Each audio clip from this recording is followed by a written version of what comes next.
Welcome to Lagos Parliament. I am Abimbola Agbebi. The rising insecurity in Nigeria topped debate in the chambers of the Lagos State House of Assembly recently. It was based on the resolutions made at the Southern Governors Forum meeting on the 11th of May in Asaba, Delta State. The House arrived at some resolutions primarily calling on President Muhammadu Buhari to meet the demands highlighted by the Southern Governors. The lawmakers also want deliberate action taken by the presidency to address the growing agitations across the country. Here's the detailed report. The day's proceedings kicked off with an issue considered matter of urgent public importance. It's about a resolution made at the Southern Governors meeting which held in Asaba, Delta State.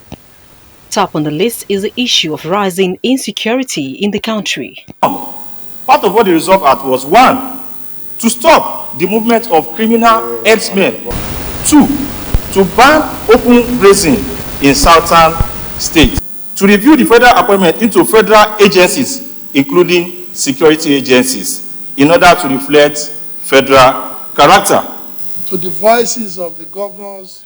The lawmakers expressed worry over failure of the president to address the nation despite the uprising going on in different parts of the country. The endless calls on the need for state police also generated concerns. I make bold to say that our governors had made a statement, a profound statement for that matter, that open grazing is archaic, unfashionable, and untrendy. It is condemnable and therefore must be banned. This has actually made life short and brutish because of the criminality angle of it. In other sinner crimes, ranching is what they do. We cannot continue with this. The southern state governors of Nigeria have spoken against lopsidedness in political appointments in our polity. They have observed the need to reflect federal character in all that we are doing as a state or as a country. There's no security in this country. And the situation is so terrible to the extent that to travel from one state to the other, you have to be extremely very careful. And the federal government is not doing anything about it. The problem with this country is our constitution. The constitution we practice is not in our interest. And people have been clamoring for restructuring of this country for decades. But the federal government have been paying late traffic to this. This is the time for it for us to have a restructured country. Personally, I used to be scared to watch news because when we are watching news, especially Nigerian news, it's more or less you are hearing something that will scare you. It's either you hear that herdsmen have killed 20 people, 100 people, killing our innocent souls like killing fowls. And sir, what I wanted to add to what the Deputy Majority Leader have just said is this: the National Assembly needs to act now. When we are talking about state police, devolution of power, it has been said time without number. If the executive refused to bring the amendment to the bills, especially to that law, let's take the security out of the executive list and take it back to the concurrent list. It has been done in many states, in many countries in the world. If they refuse to do it, the National Assembly can do it. It's either they let one of the honorable members bring that in private bills, or they do it within themselves. Enough of these killings. Mr. Speaker, this matter today is a very provocative matter. The issue of insecurity in the country has increased rapidly, and it has sent a lot of shivers down spines of Nigerians and Lagosians. Mr. Speaker, we've been talking about restructuring Nigeria, but the first question I want to ask is, where is our president? And why hasn't the president address the nation on the situation of insecurity in the country. Mr. Speaker, to restructure Nigeria, we must first start with the amendment of the Constitution. This is a topic that we've been talking about and we've been hammering and clamoring for, that we need to amend the Constitution of the Federal Republic of Nigeria. And still, we are still saying the same thing. Mr. Speaker, while we commend the Southern governors for what they've done, it's a bold step. It has sent a lot of messages across, and I know it will change a lot of things. But while we commend them, we also want to advise them. If we really want to restructure and to have the change in Nigeria as they are clamoring for, they should also start by initializing the autonomy for the legislative houses and the judiciary. As the Yoruba will say, Lila Tinke Shorudi, to have a state of the police to be incapacitated at the moment where crisis is increasing every day, where we are having banditry, we are having herdsmen attack, we are having kidnappings and all other sorts in Nigeria. It shows that the security apparatus of the country is overwhelmed with the work. And Mr. Speaker, just like you've also said, we've also wanted in the House of Assembly to have security and to have community policing in the state and to have state policing. We can also, like our colleagues have said, we can also have a private sponsored bill where if the executive decide not to sign it, the legislative house has the power to veto it. These are drastic measures that we have to take to make sure we put our country first and to move it forward. I stand firmly behind the Southern governors on the demand they've made of Mr. President. I want to liken their action to the popular Yoruba words that say,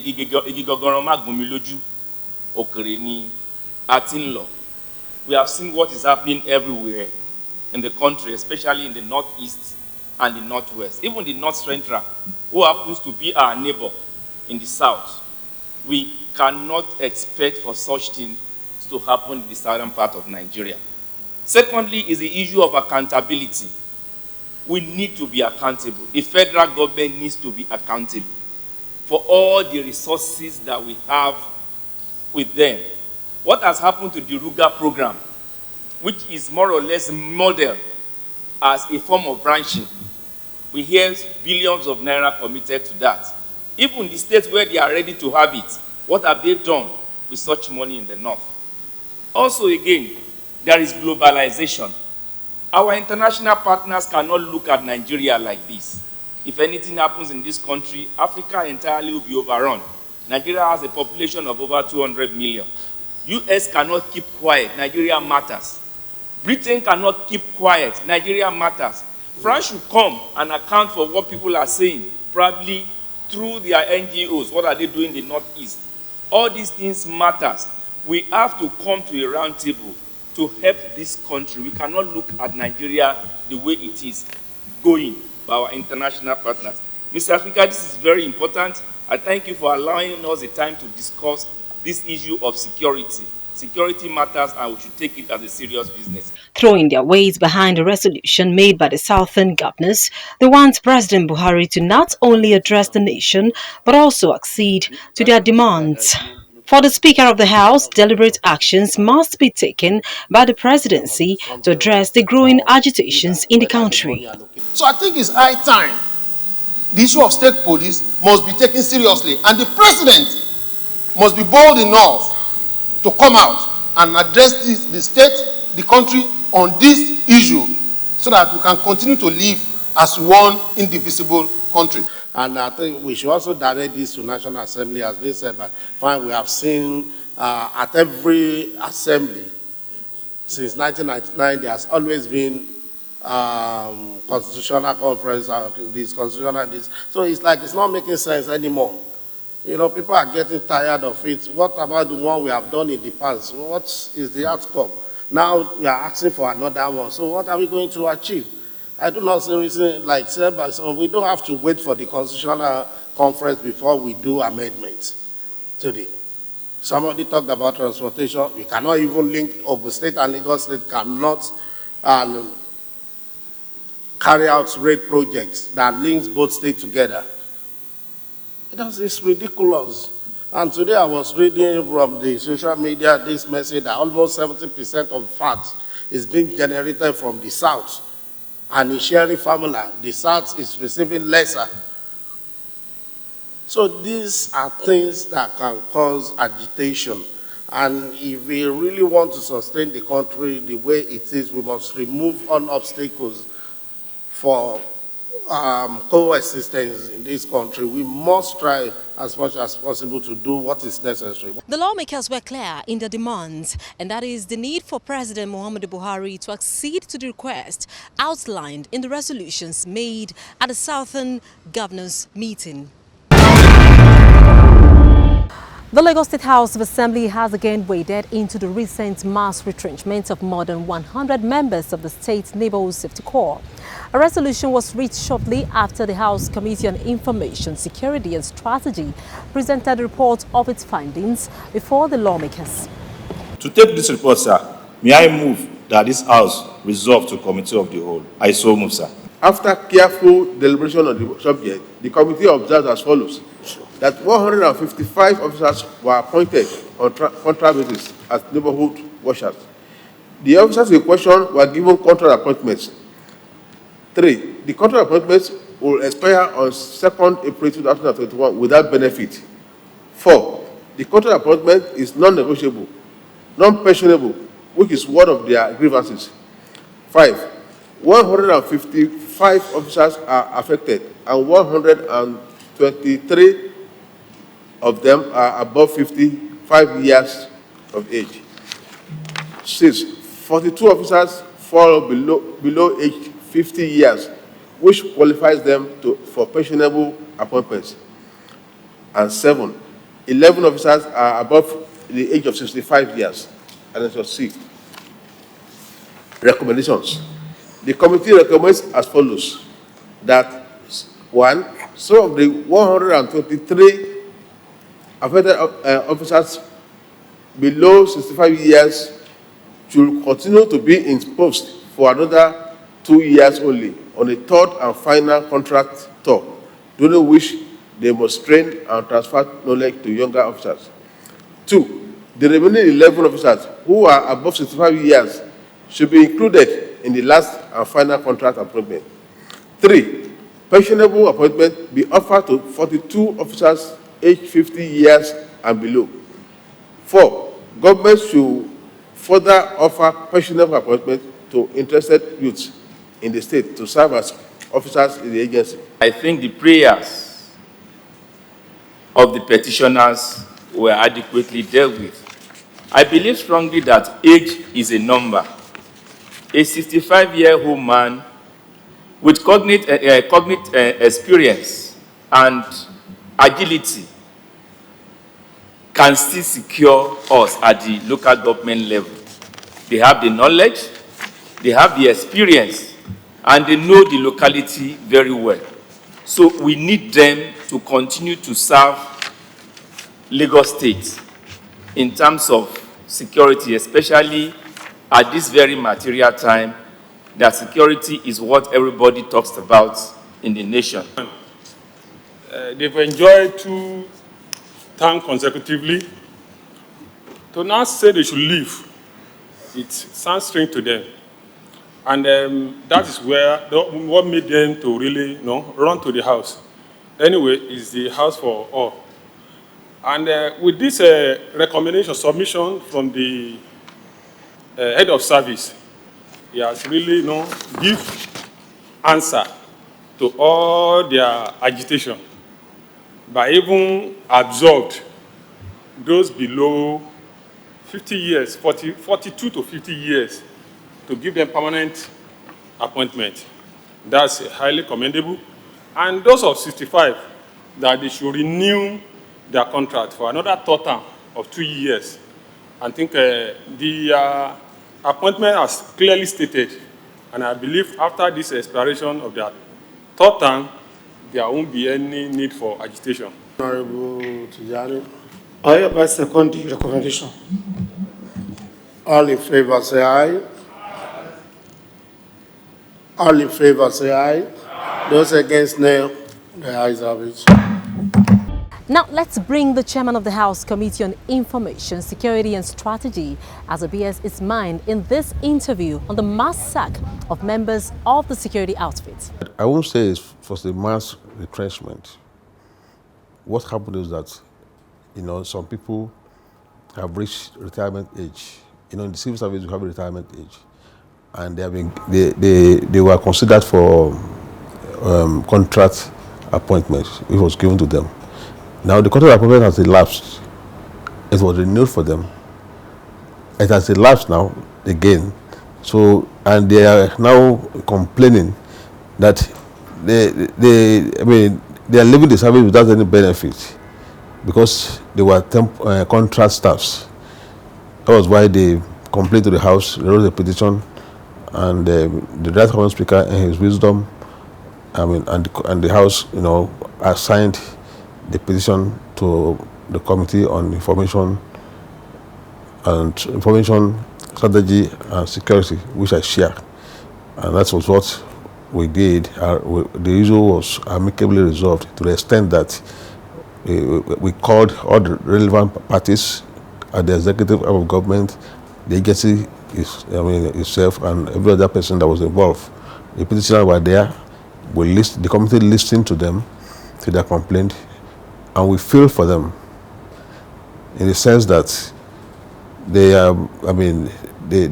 neighborhood thing is a very important,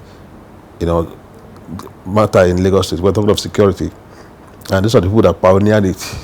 So we couldn't have, just ignored them or just discharge them like that without any benefit. So that was what we looked at and resolved that they should be given. Their contract should be extended for the last term of 2 years, and that was what we did essentially at the floor of the House.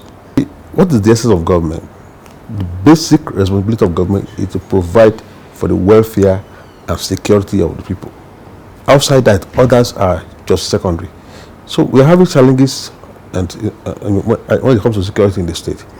And the Right Honourable Speaker, in his wisdom, during 2016, saw this coming, came up with that law, the neighborhood law. And interestingly, it has solved a lot of problems. They are not policemen.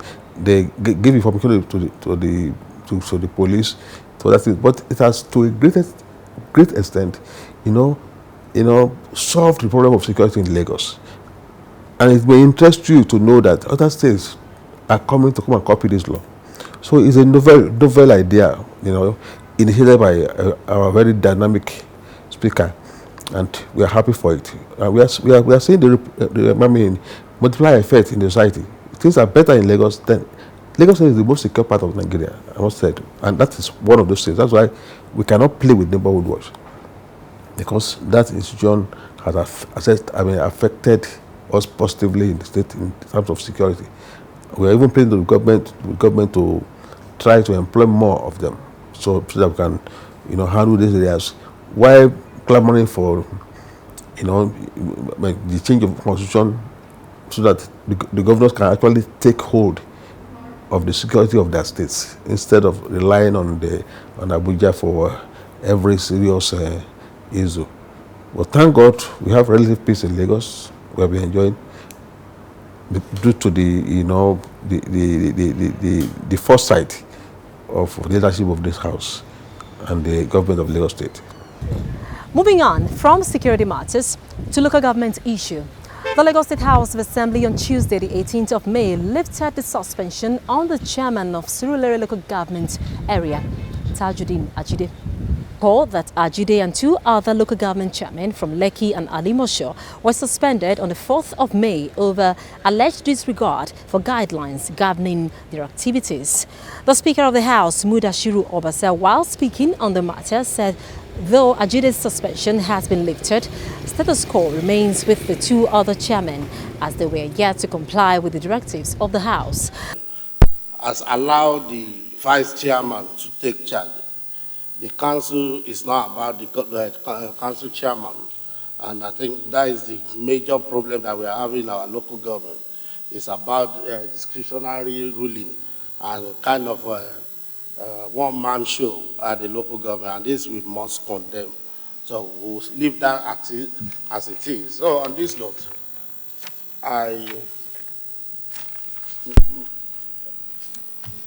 Mr. Clark, kindly direct letter to Surulere local government, as we have done initially, recalling the chairman of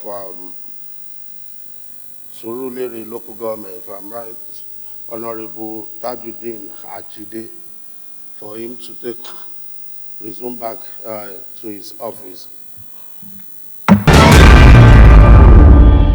Meanwhile, on Monday, the 24th of May, the House lifted its suspension on the two other local government chairmen from Lekki and Alimosho local government areas of the state. Having resolved the issues, the Speaker again warned that total disregard for the local government guidelines is an issue that will not be tolerated in the state. Before we go, let's take a quick look at some of the bills considered on the floor of the House recently. The lawmakers are gearing up for work on some bills that were read for the first time within the week under review. The bills are the Lagos State Pension Reform Amendment Law 2021, the Lagos State DNA and Forensic Center Bill 2021, and the School of Health Technology Bill. Also, the bill to stop payments of pensions to former governors in the state scaled second reading at the Lagos State House of Assembly this week. At the plenary, some of the lawmakers argued that the bill should not be repealed in its entirety, as there are certain sections and stipulations that should be retained. Titled, A Bill for a Law to Repeal the Law to Provide for the Payment of Pensions and Other Benefits to Public Office Holders in the State and for Other Connected Matters, is to ensure stoppage of payments of pension to former governors and deputy governors in the state after office. One of the objectives of the bill is to check the cost of governance in the state. And it's just a law to repeal the Public Office Holder Payment on Pension Lockup 17 of Lagos State of year 2015. Well, it has to do with the governor and the deputy governor in the state, and that has to do with the fringe benefit and pension that has been legislated on before while leaving the office. It was also argued that repealing the law in its entirety would expose former governors and deputy governors to security challenges. In also adding my voice to the matter under discussion, I want to appreciate the objectives of government in wanting to tinker with this law. What they are asking for is an outright repeal of this law. But for me, I would rather an amendment to this law rather than a repeal. With the submission of Honorable Abiru, I want to toe his line. Personally, I don't subscribe in totality to repealing of the law, because if we repeal the law in totality, we may give room for some people who want to amass wealth when they were in office, knowing fully that when they leave office, they are on their own. And sincerely, sir, Mr. Speaker, in my own opinion, I feel the principal officers, the governor and the deputy, should be taken care of. But I want to agree with my colleague who mentioned a couple of things, especially that of security. Security is paramount. These are people that have served the state, and they would have taken some decisions while they are at the ends of affairs of the state that is not palatable to some people. They are no different from judges of courts and the rest of them. So the security issue should still be looked at, whatever we do. But I support that the bill should go to the committee so that we can look at it more robustly. Thank you very much, Mr. Most of the members have raised very important questions concerning security issues of the public office holders, particularly those who have been the beneficiaries of this law. But if they can look at it, hear contributions, and see, and even the executive that sponsored the bill, if there's a need for them to review it downward instead of total, repealing. So I think we'll commit that. And as Honorable Storm also said something, most times we just allow ourselves to be carried away by the public comments and perception. But I think it still has to go back to the public so we can hear their own contributions and view on these amendments. The bill is now looking into withdrawal of some benefits such as security agents and domestic staff earlier attached to them. Well, that's Lagos Parliament this week. Thank you for watching. Do send a feedback to Lagos Parliament at tvcnews.tv. I am Abimbola Agbebi. Goodbye.